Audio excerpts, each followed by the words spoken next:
What is up, fellow thermonuclear AFers? I am Dan Favale coming at you with another 2023-2024 NBA team look ahead. We are on to the reigning champion Denver Nuggets, which means we get to speak with, as always, Adam Mares. He is head of content at DNVR Sports. He's host of the DNVR Nuggets podcast. He's also a co-host, does a lot of stuff with Locked On Nuggets. Follow him on Twitter at Adam_Mares. That's at Adam_MARES. So excited to talk with him, and be sure to follow DNVR and all the stuff they do at DNVR_sports, as well as at DNVR_Nuggets. Adam, I'm so excited to speak with you coming off a title run. How the heck are you doing? I'm doing good, man. I'm out here in San Diego. It's a little hot out here, but it's fun, man. And this team is fun to cover. So it's we're off to a great start out here. How have the vibes been around training camp coming off a championship? You know, we just got done recording a show just now, and that was kind of our main takeaway is the vibes are surprisingly phenomenal. We thought the team was going to be tired, maybe a little annoyed, having come, with such a short off season. We know grumpy Yoke and wanting to be home as long as he can, but the team genuinely seems excited to be back and doing everything. Even Yoke seems a little excited to be back. I know he's had some quotes that maybe seem like it's not. I know the viral video of him walking in looking all mopey, this or that, but no, the team energy seems good. And today Michael Malone said the starters look like they haven't skipped a beat. They're already, mid-season form. So, day 2 of camp, everybody feels good, but I think the Nuggets feel especially good. Well, I think it's right. Like you said, it's day 2 of camp, but like coming off they had a pretty quick championship run because they made mincemeat of basically everybody, but that's a long season. Coming back, could worry about like the championship hangover. So if the starters are on key, the vibes are good. The Michael Malone quote about the Lakers you guys sent out on DNVR Nuggets was fantastic too. So I'm glad I got to listen to that. So I got to start with just last season. What was it like following last season's championship run? And was the end result vindicating at all for this team, or how vindicating was it for this team, for this core, for Jokic himself? I mean, I think it was as vindicating as it can get. You're reminded of players who, a Dirk Nowitzki, maybe a Kevin Garnett, guys who the pressure was there and was there for a couple years because of how great they were. Even LeBron, if you think back to LeBron and his first Miami Heat title and the people covering him, you knew they were good enough players to get it done. But when they didn't, you always wonder, like, okay, there's pressure. Every year pressure goes up. The stakes get a little bit higher. And so last year felt like the culmination of everything that I think Nuggets fans hoped. And certainly for Jokic as a player, it just felt like his ascension into what his wildest supporters always hoped he would achieve, which is this status and this performance level that really rivals the all-time greats, not just the greats of an era or the really good, Hall of Fame players, but the all-time greats with the stat lines he put up, the shots he made in key moments and all those different things. So incredibly gratifying, incredibly fun.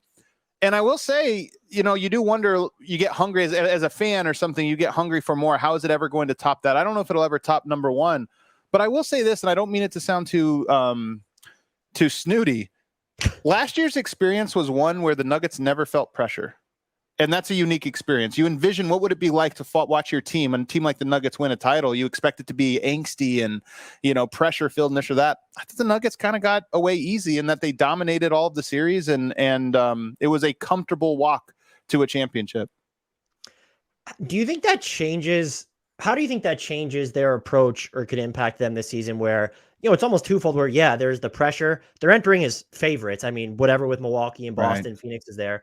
They're entering as favorites. So you have that pressure. And then there's also just like, there's still sort of the trickle of, did they get a little lucky on their championship push? I've kind of viewed it as there were no great teams in the West other than the Denver Nuggets. And they were a great team. Right. They did what great teams do. And they annihilated basically everybody in front of them. Does that is there anything you're watching for with regard to that as this team moves forward into this year? Well, all things fade, and some things fade quicker than others. And I will say, nobody was really saying that on June, June 15th or 16th, whatever it was that the Nuggets won the title. Nobody was really saying that. that was a narrative that's popped up in the last, the last month, when I guess we just forgot what happened. I mean, the Nuggets, did play LeBron James and Kevin Durant and Devin Booker and Anthony Davis and Jimmy Butler and, all these guys, and then they dominated those. So it's a natural storyline to pop up for people to try to say that, but I don't think the Nuggets really care about that. And to be perfectly honest with you, I don't think the Nuggets fan base cares about that. The Nuggets dominated one year. And if there's anything about the way it happened that has changed the Nuggets trajectory, I think this year they drafted 3 players. They lost Bruce Brown. They took 3 players who will be rookies this year. They're counting on Peyton Watson, Zeke Nnaji to make a move.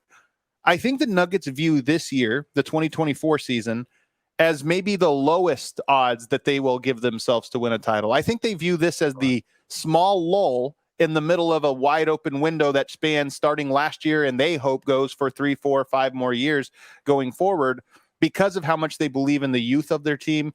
And they're trying to split the difference where they win this season and get better next year. I want to get into all of that, but I have one more sort of retrospective question for you. Is there just anything that surprised you or particularly resonated with you during their championship run that you're still thinking about heading into this year? It's the chemistry of that starting lineup, and it's not just chemistry, but it's the fit and how those pieces fit, watching it all come together. I mean, the Nuggets, to be fair, the Nuggets did not look like title favorites at any point last season. They looked very good. They had stretches where they looked like true contenders, like they were as good as anyone, but they didn't look like a team that was going to go 16-4 in the playoffs at any stretch. That was one of their best 20-game stretches they've ever had in the Jokic era, let alone, just last season. So I didn't see it coming to the degree that they were able to pull it off.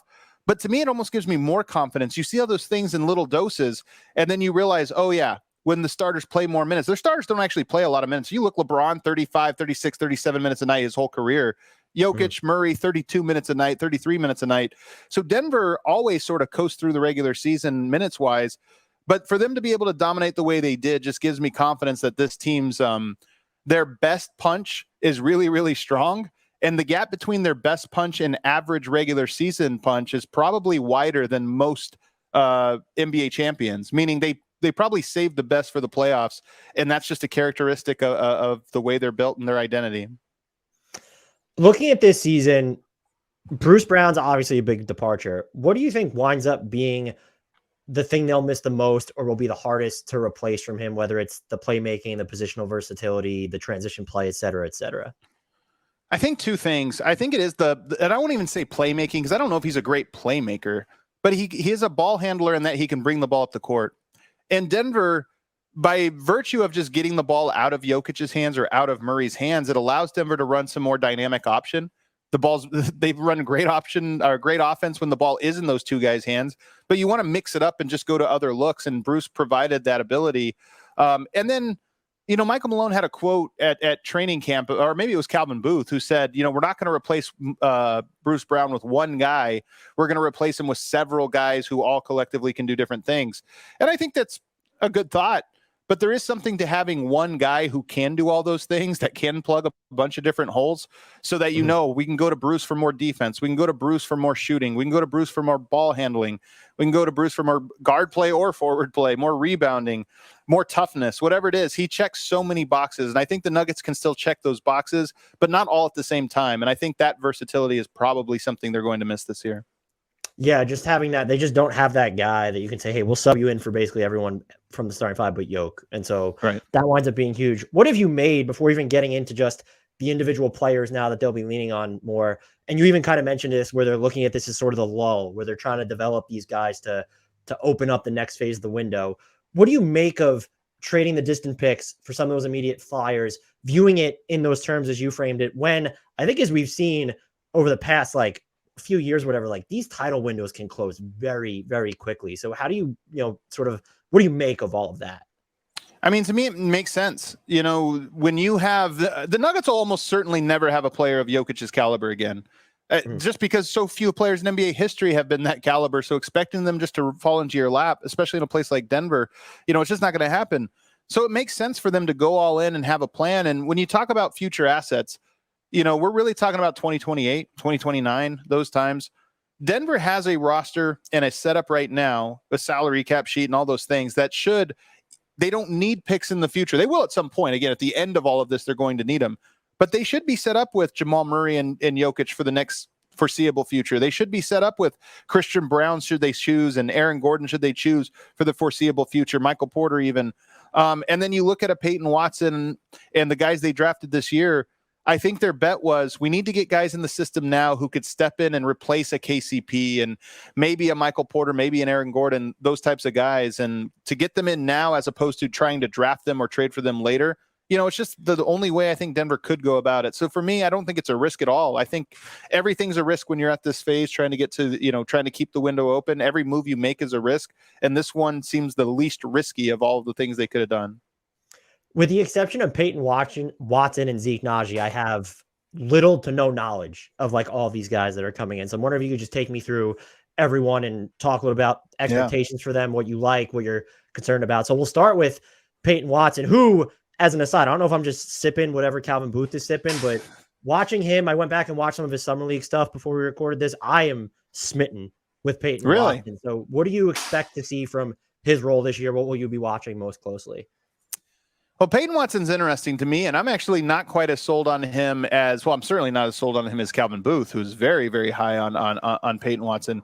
I mean, first of all, 6'8", 6'9", rangy defender, really, really long wingspan. He's one of those guys who's, tall and skinny, but his wingspan is even longer than you would expect for a tall, skinny guy. He's got that great range. I think he's of the mold of a Jaden McDaniels or a Herb Jones.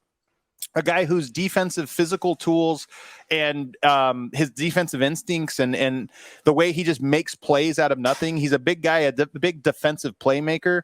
That's the mold. And I think that's what Denver wants of him. There's a quote from Nikola Jokic yesterday in camp when somebody asked, hey, what is Peyton Watson on this team? And he said, hey, he needs to be the guy that does everything nobody else wants to do.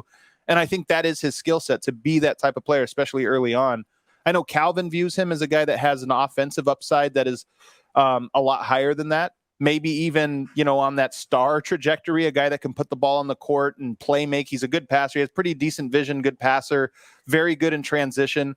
I'm a little more skeptical of that. I think that he's probably more of a raw offensive talent, more in line with a Jaden McDaniels, who again is no slouch, but he's not a guy that you're saying, okay, that's an all-star offensive talent in the making. Same with Herb Jones, a guy who's at times capable shooter, at times capable slasher or finisher or whatever, but not a guy that you look at and say he's a year or two away from being a star offensive player. To me, that's what I think of him.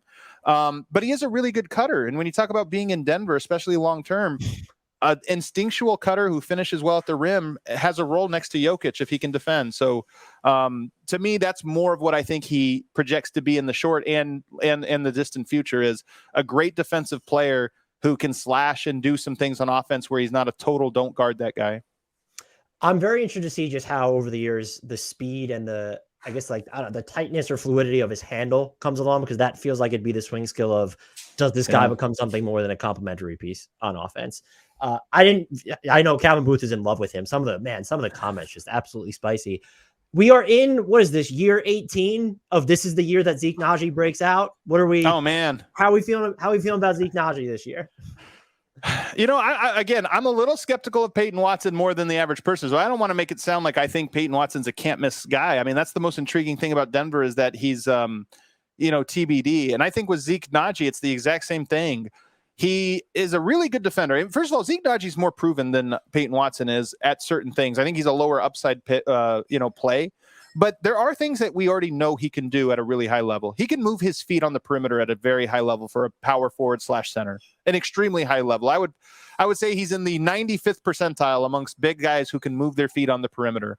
That's a positive, and that allows Denver's second unit to switch everything, which is, of course, if you have the players to do it, and they've got Christian Braun, Peyton Watson, who's a good defender. Maybe you stagger in Aaron Gordon with that group. You're going to have guys that if you can switch everything, well, you have a lot of guys that can keep the ball in front of them. So that's the makings of a good defensive lineup. He's not a great rebounder, but he is really good as a box out guy. The team rebounds well when he's on the court. And then 2 years ago, his first 2 seasons in the NBA, he shot really well on catch and shoot threes, in particular from the corners. He changed up his shot. That great shooting, 3-point shooting, was on low volume. I think there was skepticism about long-term, is this guy actually a shooter? He fixed some of the things that were in his shot, but in doing so, he took a step back. And at media day yesterday, he said, sometimes you have to take a step back with your shot as you're rebuilding everything, your balance, your form. He's shooting it a little bit earlier. Before he was holding the ball too long, a couple of these little things.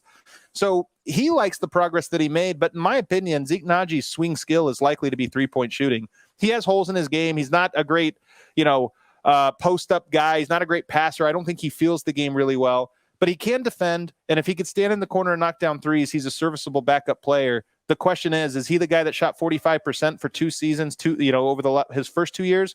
Or is he a guy that really struggled and the shot didn't just miss, it looked ugly last year? That's going to be his swing skill.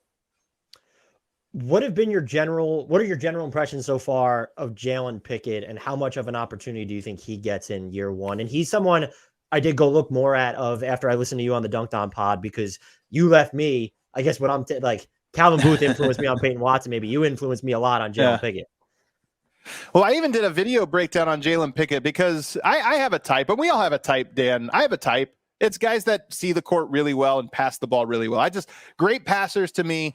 You're going to be easy to win me over if you're a great passer. Boris Diaw, one of my favorite players of all time. Everyone gives you an insight into the things I value.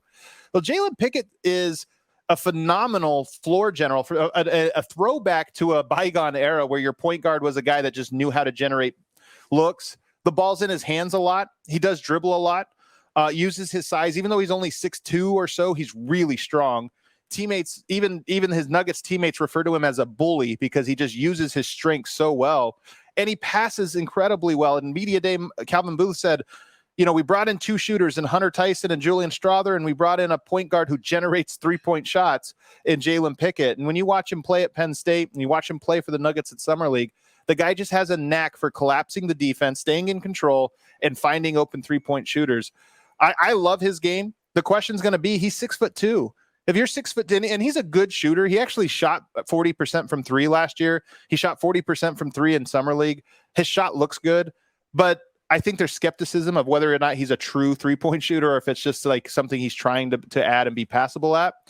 But if you're 6'2" and not a knockdown, Steph Curry-esque 3-point shooter, it's really hard for your skill set to shine, even if you're good at those other things like passing and being a floor general. So that's my real question with him is, I love his game and I think he's a great player, but does he have the size to do it? And then when you ask about opportunity, I think it's going to be really hard for Michael Malone to trust an undersized point guard who wants the ball and needs the ball in his hands a lot.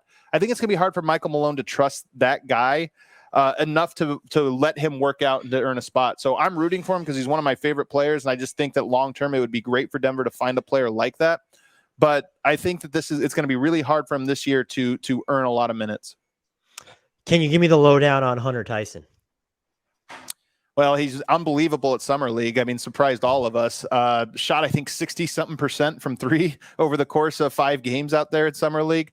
Really high IQ player. If I'm trying to sell it, so he's 6'8", 6'9", slasher, really good 3-point shooter, high basketball IQ, great feel for the game, and has a toughness that might surprise you. He's a country boy, and he plays kind of like a country boy, just like kind of loves the physicality, plays hard, dives on the floor, screams and growls and drools when he makes a big play. But he's a high IQ player, and I think if we'll find out just how good he is at this level. But sometimes there are role player guys, like 4th or 5th option guys, who at the college level, if you're a really good 4th or 5th option, well, you might not be on a team good enough to find shots for you. And you might get elevated to a 1st option when that's not your game. And you're a 4th option, you did everything right, but the guys who are option 1 and 2 didn't read the court well. And so you never saw that. At Summer League, he was a guy that really stood out, I thought, at an elevated level of play. The game came to him very naturally. The ball found him. And it found him in large parts because he was in the right places and read the right thing. So I'm high on him. I actually feel like Hunter Tyson, part of this is just the Nuggets and what they need, where they're short. They're short at the forward spot. I think he might have the best chance of playing this year of all the 3 rookies. Oh, wow. That was going to be a question as I led into. So what are your general impressions of Julian Strawther so far? And I thought he was going to be the one that was most likely to play. So that's very interesting. Yeah, it's funny because he has the one skill that is the most ready-made, and that's 3-point shooting, which is one of the most important skills in the NBA. He's an incredibly good shooter. He's one of those guys that's been shooting the deep 3, all this time. So he's not a guy that's afraid to take the deep 3. But the thing about his game is I do feel like there's just too many holes in his game. He's not a great defender. He's got great size, but still, even with his size, quick guards or really even like average speed guards, that's a real challenge for him.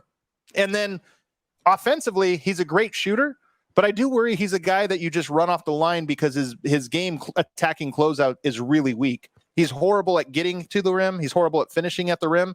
And at the NBA level, those things are going to become more and more of a challenge. So he has that one skill, the shooting, but I am curious if how much he can impact an NBA team until he kind of shores up some of his weaknesses.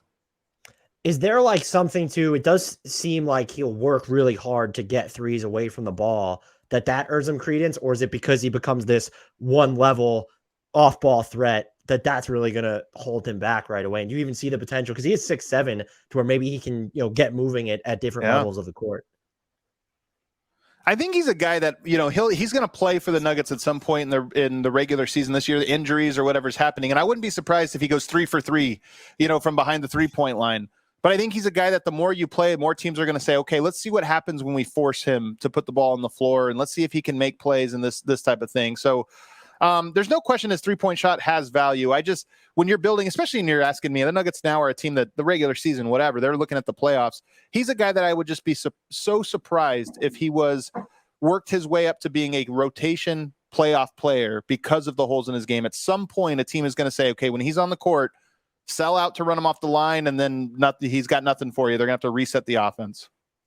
Speaking of playoff performers, there was a lot to like about Christian Braun's rookie season. What impressed you the most, and what are you also going to be watching most closely as he goes into year 2? Man, what impressed me the most, his game is very impressive. I think his size and strength, he's 6'7". He's really strong, even against your bigger, like your James Hardens, guys that traditionally use their size to create separation. He's unbothered by those types of guys. He can give his own physicality back. He's so disciplined on defense. He doesn't bite on fakes. You get a lot of your best pump fake guys. He guarded them even in the playoffs, and he just always stays down. He never breaks from the game plan. And then he just buys into his role. Christian Braun is not trying to be an all-star. He's not trying to be a superstar. He's trying to be an all-defensive player. And guys that have that mentality, they're aiming at the right target, and that's sometimes half the battle for that type of guy. I've heard that his 3-point shot has really come around. He worked on it a lot this summer. That'll be another make or break. If you talk about him potentially replacing KCP in a year or 2 years down the line, he's going to have to be a 3-point shooter. And last year, 35%. I think his goal is to try to get himself up to 39, 40% 3-point shooter, because if he does that, I think he can be, this might sound crazy, but I'm going to put it on the radar. I think he could be a Drew Holiday-esque defender, impact defender, meaning a type of guy that cancels somebody out, on any given night, given his size and his discipline and how strong he is and all those things. He was certainly that at the college level. We even saw this in the national championship game. He turned that game in the second half when, he was tasked with shutting down the lead scorer, and he did so.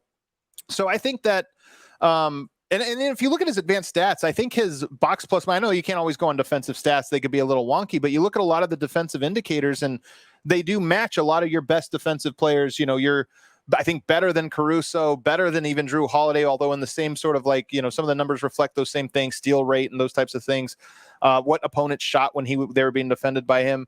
So I think he's a guy that projects to be a really special defender, and his offense, to me, there's plenty of reason to be optimistic that he can make himself an average offensive player who's always in the right spot and hits enough shots to keep the defense honest. I know it received a ton of spotlight, his defense, during the playoffs, but even just like from someone who's watching the Nuggets from so far away, and then you're tuning into a regular season game, you look at some of the matchups he ends up taking on. It's like, oh, he was defending Anthony Edwards. Oh, he was defending Luka. Yeah. Oh, he was on Devin Booker. That just, like, as a rookie, just blows my mind, especially given how poor rookies are supposed to fare defensively, to see him shouldering that type of workload right out of the gate. And you're talking about Michael Malone, whose nature is not to trust a guy in that spot. So the fact that he earned that much trust to say, hey, here we are in, a game 5 or a game 6 against, I think those games he might not have played, but you go into even the Lakers series, game 1, game 2, whatever, for him to go out there and trust him to play those minutes and take on oftentimes the most important defensive assignment when he was on the court, that just shows you that he really earned that with Michael Malone over the course of the year. How important is Reggie Jackson to this team, and what's reasonable expectations for him this year? Man, reasonable expectation will be tough, but I'll start. He's really important to this team. I love Jalen Pickett. and I want him to play. I don't think Michael Malone wants to be in a position where he's trusting not just a rookie, but a rookie point guard to win a second championship, to repeat as champions. I think that would be a really tough ask. But with Reggie, I asked this question on our show today, a DNVR Nuggets show, of Austin Rivers arrived in Denver a couple years back and surprised us all that he was a guy that can play a narrow role a lot better than what his reputation was. Mm-hmm. And I'm hopeful that Reggie has something similar to that. I mean, he has not stopped raving about how much he has enjoyed his time here. And he's a journeyman who's played on a lot of, let's be honest, he's played in a lot of bad situations. You know, he's a little old. His best years are probably behind him, almost no question. But when he talks about just how much he enjoys being on this specific team because of the style of basketball, him and Justin Holiday raved about, guys, we've all played, both of us have played everywhere. It's not like this in most places. Most places, Justin Holiday today had a funny line where he said, you know, they look to run actions with me here. Meaning they're not just telling me to stand out there and do a thing. They're like looking at me and saying, hey, you come run a pick and roll now.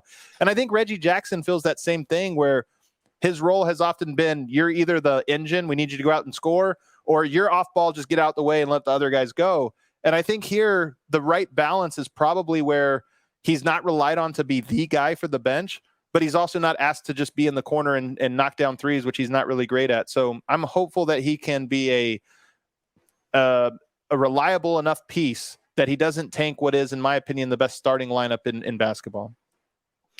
When you're looking at who's playing behind Jamal Murray in Reggie Jackson, maybe Jalen Pickett, when you look at who's playing behind Jokic in Zeke Nnaji, DeAndre Jordan, I don't know if you have any strong feelings about Jay Huff. What do you just view as kind of the bigger concern, like that backup point guard slot, or what's happening in the minutes behind Nikola Jokic? Man. I think if you are a Nuggets skeptic for this year, you could point to and say both. Pick your poison. Those are both concerns. Ball handling is so important. Point guard spot is so important. And I just told you that Reggie Jackson needs to have a good year. That's a tough place for a contender to put themselves. At the same time, DeAndre Jordan is the backup center and Zeke Nnaji is the backup power forward. And I think the expectation is that only one of those guys plays every night. You know, that you probably won't play. You're hopeful. I think DeAndre Jordan is the guy that doesn't play, that you move off of him. Last year, he was sort of like training wheels for the front court. You know, early on October, November, we're going to play him a lot while we try to get other guys up to speed or what have you. And then by the back half of the year, he wasn't in the rotation.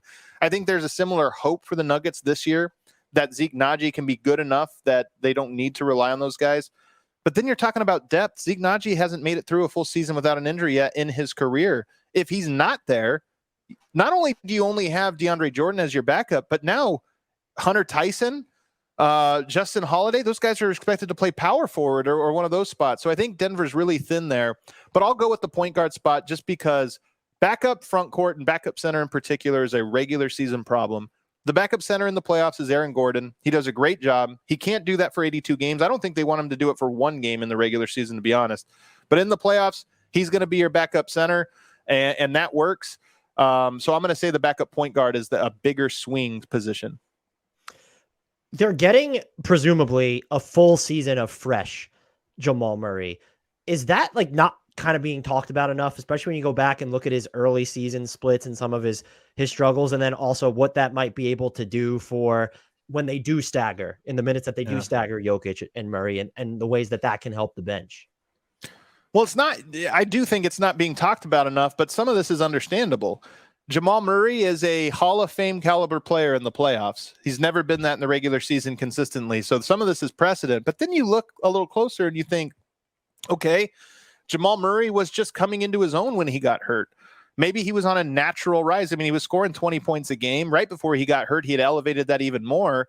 So you think, okay, this was a guy that was on the rise, and had he not gotten hurt, would he be a 25, 26 point per game scorer with all of the different levels of pick and roll play and 3-point shooting and post up and rebounding and all the different things that he does that impact winning?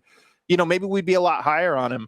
But that being said, us here at DNVR, we really believe that this is going to be a breakout year for Jamal Murray, that the player he has been in 2 straight playoff runs is the player he really is, and that this regular season, we're probably going to see that guy a lot more than we have in the past. Yeah, I mean, if he puts that together, like if he's that player in the regular season, talking about where he stands in the league's overall hierarchy gets incredibly compelling at that point. Isn't this weird, Dan, to think, though? most players, like most young players, they peak individual stats wise around like 27. You kind of build up to it and the stats get crazy. 28, oh my God, 30 a game. And then later in the career, they reduce that as they realize maybe it's not so important that I score like that. I got to do all the other team stuff. I think Jamal is almost the opposite. He's gotten so much of I think one of the reasons he doesn't score more points is he plays next to Jokic. And look, the best play at any time down the court, the best play is get the ball to Jokic. So he plays within that role. He does a lot of the team basketball stuff that's so important. And then in the playoffs, he gets to shoot a little bit more and obviously he steps up.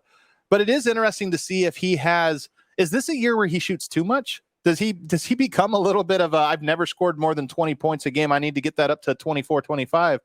I don't think so, but it's at least something to think about that I'm looking for. And I guess he's had those moments in regular season playoffs where it's just like the decision-making from Jamal Murray or how he seems so keyed in on getting shots up and the shot selection that I guess it could be problematic. When you're looking at him specifically, and it feels like him and Jokic feel very key to maybe navigating or optimizing what is still an uncertain bench. Are we going to see any changes in like lineup or substitution patterns? Maybe more 3 bench players with Jokic and Murray? Do they? I feel like they'd be against this, but do they even stagger those two a little bit more? Like, is there any changes we could expect on that front to help alleviate some of the bench concerns?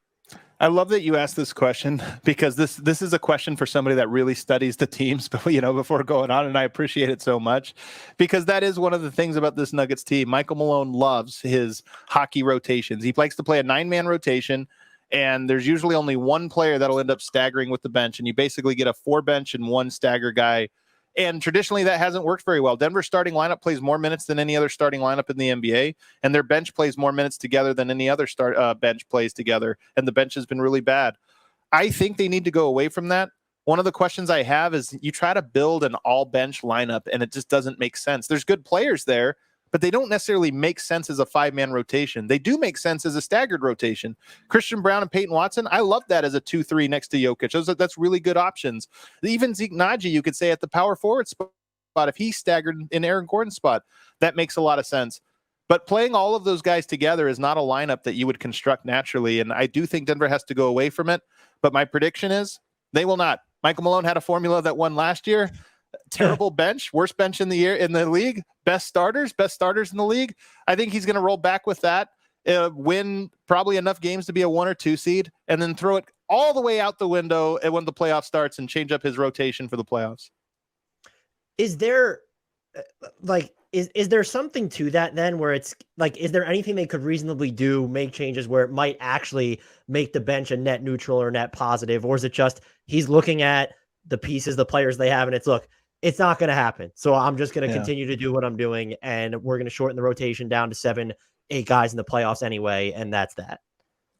I think the more I watch basketball, especially NBA, and maybe it's evolving this way, or maybe I'm just picking up on a trend that's always been like this, but it's almost 2 different sports. It's regular season basketball, and then it's playoff basketball. And it's not that they're different, the rules are different or the styles or what works is different, but it's these types of things. How do you play better defense? Well, you got to give a lot of effort. In the regular season, you give a lot of effort. You're not going to make it to, you're not going to make it to April, let alone June. You play a deep bench in the regular season. You get to the playoffs. Well, we're not playing that in the playoffs. We're playing a short bench. So I think that I don't know if there's anything to it other than I think Michael Malone looks at how do I get through the regular season? It's doing this. And then how do I win in the playoffs? It's doing that. And they're just 2 separate things. And he seemed to know his team well enough to know that, for example, playing Aaron Gordon at backup center. I don't know how many minutes he played at backup center last year. It was probably less than 50 all season long. You go into the playoffs and he does it basically every single night in the playoffs, and it works. So I think Denver, I don't think Malone's going to adjust his strategy from what worked last year. Yeah, to your point, Aaron Gordon played a whopping 60 possessions as backup center during the regular season per Cleaning the Glass. So I overestimated. I said 50 minutes. That's like 30 minutes. Yeah, it says, though, this feels weird because it feels like it should be higher. It said only 21 possessions in the playoffs. So, okay. Well, I thought it would have been higher. Yeah, me too. So Christian Braun, Jokic and Murray, they do what they do, and it's amazing to watch, but they don't really, they still amaze me, but you kind of expect it on that stage. Christian Braun floored me. After that, I was overwhelmed by what I saw from Michael Porter Jr. in the postseason. Just some of the defensive moments he had, some of the defensive moments he had amid not necessarily being efficient on offense or being super involved on offense. I came away, especially after the Sun series, just absolutely mind blown. Is it reasonable to hope that he can kind of maintain that level of physicality and defense and what he was doing during the regular season? Or is that very much like playoffs came, flip switch, kind of just like the rest of the team? And what is, in your opinion, like even the next frontier look like for him on this team?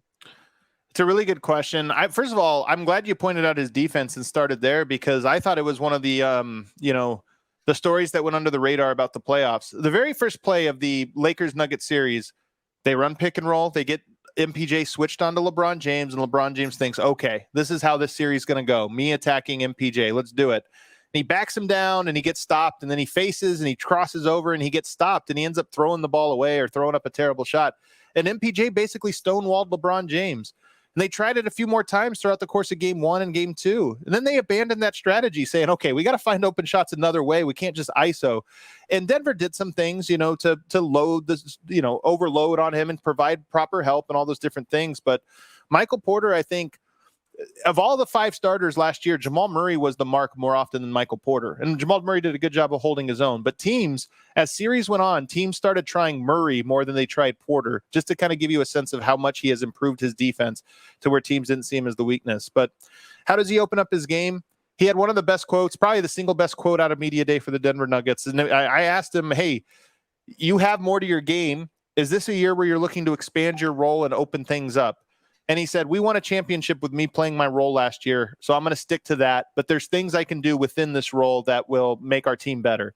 And I just thought, what an incredible answer for a guy. And maybe this is what happens when you go through 3 back surgeries and so much was taken from you. But I expected him to want a few more pick and rolls, a few more ISOs, a few more plays run for him off of screens. And it sounds like he knows how this team wins. The offense isn't the problem. And if his job on that offense is a low usage, floor spacer, he's going to try to maximize the little opportunities he gets. We are entering the cookie cutter portion of the podcast. Questions that get asked on every single look ahead. Are you ready? I'm ready. Let's do it. Are there any strengths, weaknesses, things about this team flying under the radar that we have not discussed you think we need to hit?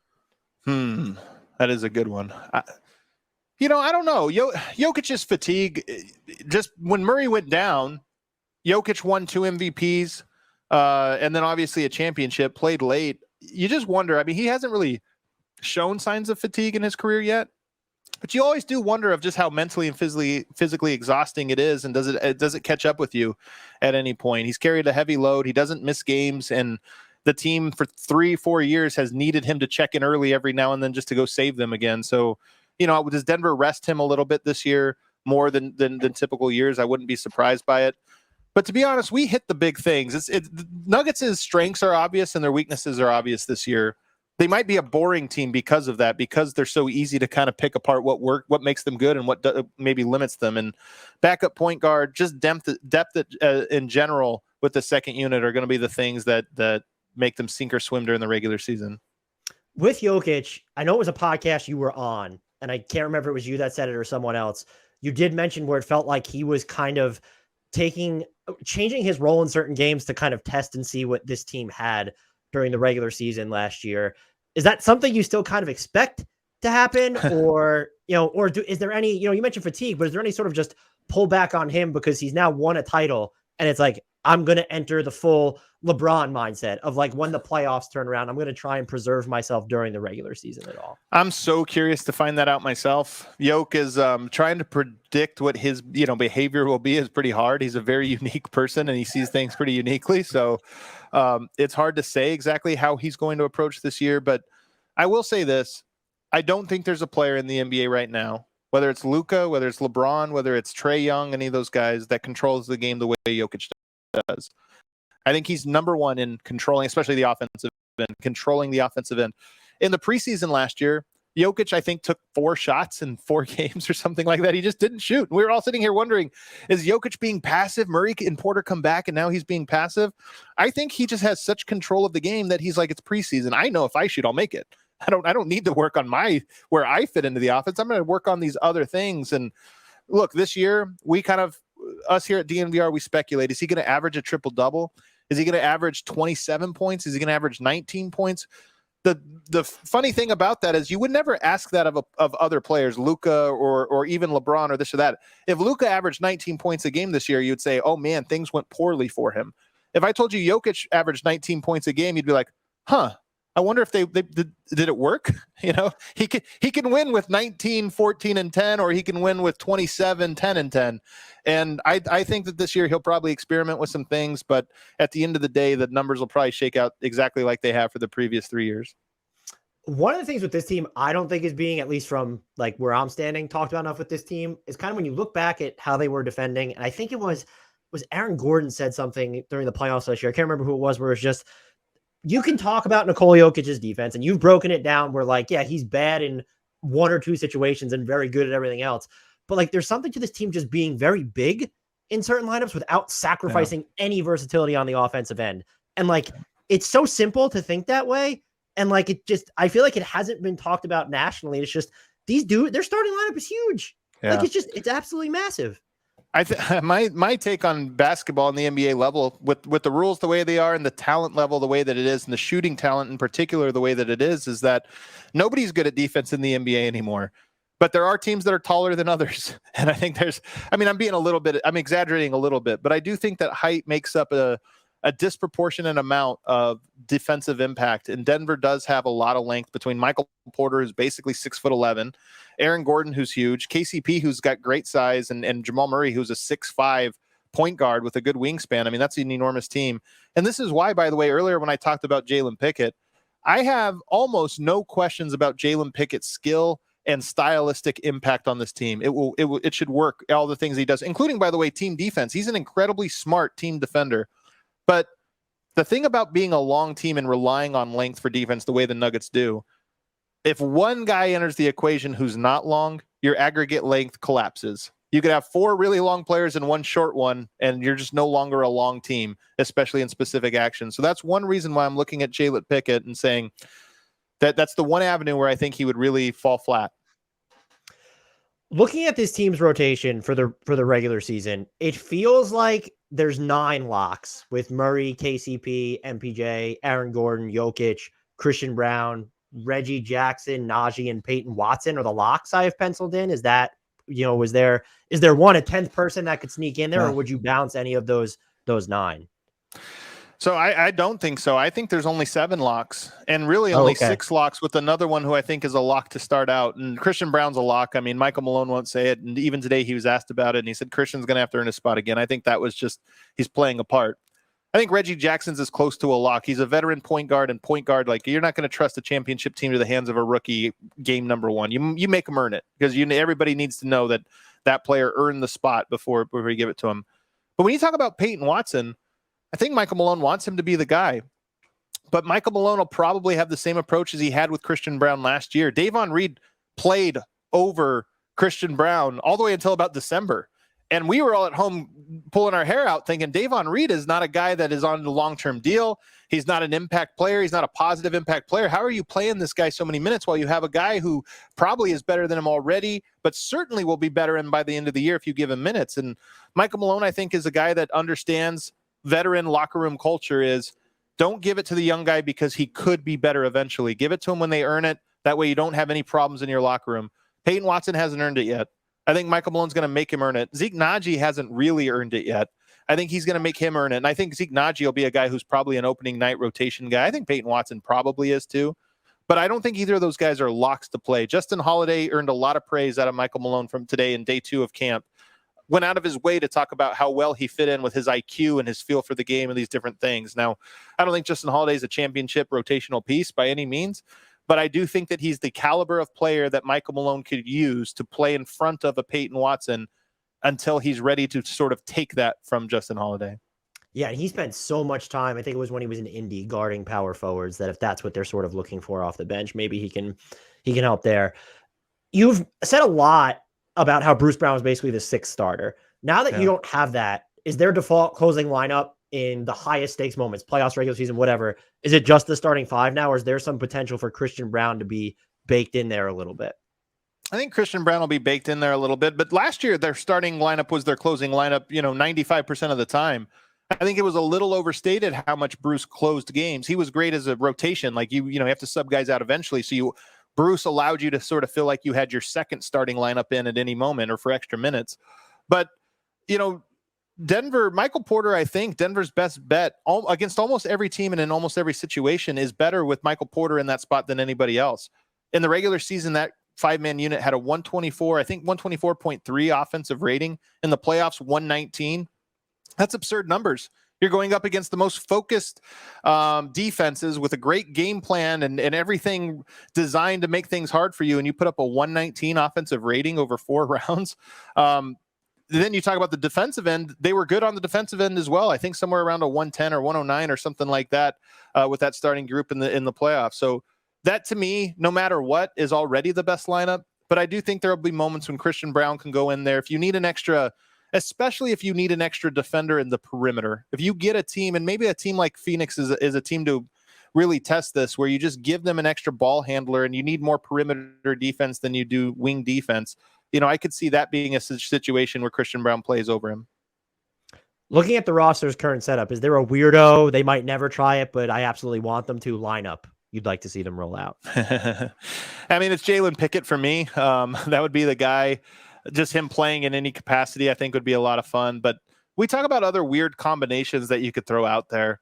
Jokic, I think Calvin Booth, one difference from him and Tim Conley is Calvin Booth, I think Tim Conley got enticed by skill sets, and especially weird skill sets. Bol, Bones Highland, Juancho Hernangomez to a lesser extent. He liked these weird players. I think Calvin Booth likes adults. He likes just mature players. And I think when you look at Peyton Watson and Christian Braun, those are guys that don't want to, they want to cut and finish plays. They don't want to start them or initiate them. I think playing the young guys with Jokic and Murray, that's your offense. That's where everything starts and everybody else is a finisher. I think you could throw out lineups that feature Jokic and Murray, Christian Braun, Peyton Watson, Aaron Gordon, 3 low usage guys that are just going to finish plays, and they're all going to finish them at an incredibly high level. And if we get to look at those lineups for extended periods, I think we're going to be pleasantly surprised with how good they look. 3 elite defenders who don't need the ball or want the ball. And then you let Murray, Jokic handle offense. Those guys are going to cover you on defense, and it's going to look really good. That's way too realistic for me. I just want to see Jokic plus the kids. Give me Christian Braun, okay, Peyton Watson, Strawther, and then you have me sold on Jalen Pickett. So I know that you become small there, but just give me Jokic plus the 4 kids and see what happens. I think I might Jalen Pickett though as the opposite Jokic. I mean, one of the problems with the Nuggets, and I wonder how much of this is psychological. When you play with Jokic and then you go to the bench and Jokic isn't there, you have to change your style. It's completely different, right? You can't play that same style with Zeke Nnaji running those same plays. It doesn't work. Pickett is the point guard. I've made this comp. I think he's the point guard version of Jokic. And I know that's weird to say because how can you picture a point guard instead of a center? He's not back to the basket or whatever, but Pickett just gets into the paint slowly. He's so patient. And that's my hope, is that he's a guy that can save a bench unit that has never been good in the Jokic era by giving them a similar identity to what they play when Jokic is on the court, but just from a different spot. Are there any potential playoff matchups that you are particularly intrigued by scaling ahead, or maybe even could be considered problematic for this team? Well, I don't think there's any great teams this year, to be honest with you. I think it's similar to last year, and that there's teams that have great parts of them. I mean, you look at Milwaukee, the Dame Giannis pick and roll is going to be, I think, unguardable. So you look at that, and it's of course scary. But then you look around and say, okay, their depth's not great. Their backcourt defense isn't great. They've got real weaknesses. Golden State, to me, I don't buy them. I think that their time probably has expired, but they do the thing that causes Denver the most trouble, which is high pick and roll with a spread court and with enough shooters on the court. So, maybe the Warriors scare you a little bit. Dallas traditionally plays 5 out, and maybe that scares you a little bit. But the truth is, I think Denver is the best two-way team in the NBA, and all these teams that can scare them, those are teams that I don't have confidence stopping Denver. I mean, Dallas, for example, they might score a lot of points on Denver, but are they getting any stops in the clutch against Denver? I don't think they are. No. So, teams are scary. Teams are in Denver's tier, of Denver's caliber. But I like Denver's chances. Fully healthy, I like Denver's chances against any of them. If they make the finals again, what would be theoretically the tougher matchup to you? The new look Milwaukee Bucks or the new look Celtics? And look, I'm very high on the Cavs, so if you want to throw them into that equation, I'm A-okay with it. Well, the Cavs might be the harder option, to be honest with you. That would they have a high pick and roll pull up 3-point shooter, and they have two bigs, which I think is kind of essential to guarding Jokic. You have to have a second body to kind of throw at him. Here's my first take on those two. I don't know that I trust either Damian Lillard or Kristaps Porzingis to make it to the finals fully healthy and with enough energy to sort of go up against the Nuggets. Neither one of those players have ever done it, and both of those players have had a history of sort of hitting the wall. Every night, playoff caliber basketball is exhausting. That's part of, I think it's an underrated aspect of how hard the finals are, is you just went through 3 really tough rounds to get there. But fully healthy and everybody there, I think that Boston might be a little bit more difficult than Milwaukee, just because Denver has always scored well against Milwaukee, and now you just took away their defensive backcourt. And Denver's gone up against Damian Lillard now twice in the playoffs. It's not like they have never seen him before. Yes, Giannis provides a new wrinkle, but I'll take Denver scoring on Dame more than I'll take Dame scoring on Denver. Whereas a fully healthy theoretical Celtics team at least has defensive bodies that they're going to throw at Jamal Murray. And if you can cancel Jamal Murray out, or at least reduce him to just sort of a regular type player, Yoke's going to have to carry you over everything else. And I think that's a little bit tougher. Depending on how people feel about Christian Braun, a Celtics Nuggets matchup might have like the NBA's best top 6 guys put it against each other, like per roster. That'd be they'd all be fascinating series. Yep. My final question, coming out of the championship year, their over-under is set at 52.5. Would you take the over or the under on that? The Nuggets in the Jokic era have gone under once on their preseason over-under. One time. And it was the bubble year, and it was because they went 2-6 in those bubble regular season games. They were on pace. I think they needed 3 wins, and they go into the bubble, and they play Bol at point guard, and they do all these different things, and they hit the under. So I say that to say they've never really hit their under. The lines always come out a little bit low. I think Denver hits that over somewhat comfortably. I would pick them to probably get 55, 56 wins. I think the West is deeper this year. There's going to be a lot of good teams, but I'll take Denver comfortably going over that one. Is there anything else that I haven't asked you about that you think we need to discuss before I let you go? The only thing I'll say, my craziest prediction is, Jokic has played for the national team a handful of times. Jamal Murray has not yet played for the Canadian national team. And next year, the Olympics are in Paris. It's a big Olympics. And I kind of suspect both guys will play. And I don't know if this affects the regular season or the playoffs at all in any way. I think their primary focus is, their team and doing this. But I just keep an eye on. I like the story arc of Jokic winning the championship, getting these MVPs, maybe picking up a second one and heading into an Olympics for what would be a real legacy stamper of going into the Paris Olympics with 2 championships at his back and looking at the Last Dance Team USA and saying, okay, all right, this is the Rocky versus the Russian in Rocky IV. This is the ultimate underdog story. Let's see if we can make some history here. Adam, thank you so much for your time. Are you just able to tell our listeners where they can find you and all the fantastic work that you do? TheDNVR.com and our YouTube channel, DNVR. You'll see we go live every single day there. We're out at training camp right now. We've got 3 full-timers covering the Nuggets, 2 part-timers. We put a lot of love and creativity and care into our Nuggets coverage. So if you ever want to see what the latest is with the Nuggets, with a group of guys that have fun talking about the Nuggets and try to bring both insight and some levity to it, check out our YouTube, DNVR Nuggets. And coming up, I actually have a really cool play breakdown, the play that won the Denver Nuggets the championship. It's RIP DHO. It's one of the most common actions they have in their playbook, and they do a lot of really cool stuff. I'm going to do a full deep dive, and I actually talked with David Adelman, the Nuggets lead assistant, yesterday, he walked me through the play and all the different things they think about when they craft how and when to run it. And it's a really, really cool interview that'll be paired with some great film work that even if you're not a Nuggets fan, you'll learn something new about the game. The links to all that DNVR stuff can be found, people, in the podcast and YouTube descriptions, as well as a link to Adam's Twitter profile. Adam, once more, thank you so much. And as you know by now, again, I will be spamming your DMs down the line. Always look forward to it.